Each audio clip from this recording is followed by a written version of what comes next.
we waited for some time because the government is keen to make Sri Lanka an economic hub.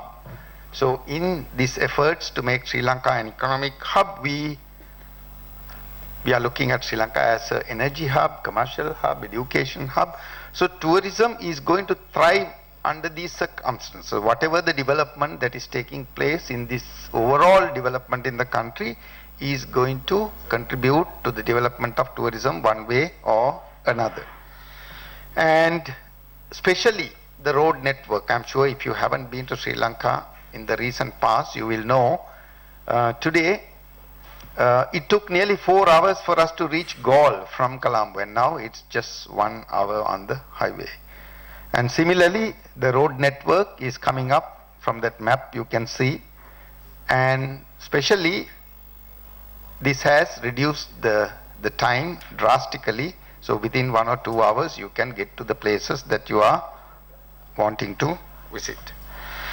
Now, for any country to thrive on tourism, these are the prerequisites, and we are now happy to announce that Sri Lanka is able to fulfill all these conditions, all these prerequisites.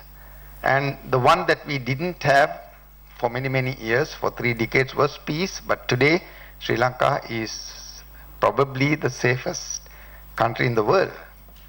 And we have no fear to say that.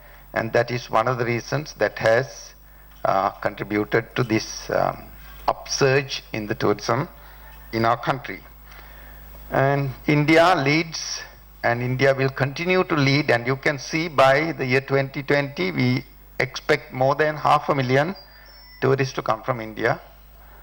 And that's a very ambitious target we have from the Indian market. And that is why I said we are reviving our promotional efforts. And one of the things that will happen in the next 2 months, that we will be choosing or selecting an international advertising and a PR company.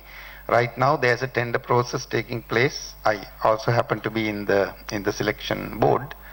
Once the selection is done, and as you know, we need to be transparent as the government, then we are taking off, and there will be no looking back. Top performers, once again, India leads, and last year it was 16% increase, and so far this year it's 26% increase. So it's not that bad without doing much work from the promotional aspect. So these are the visions and missions. I don't want to elaborate too much on this. But what I want to say is that Sri Lanka the government has a clear cut strategy, or which we call the tourism policy. And there are 2 unique factors in this tourism policy. One is that this is not only for the government. This tourism policy, this tourism strategy is for everyone. Everyone connected to tourism one way or another. Even the person in the informal sector who is probably a service provider to the hotel has to follow this.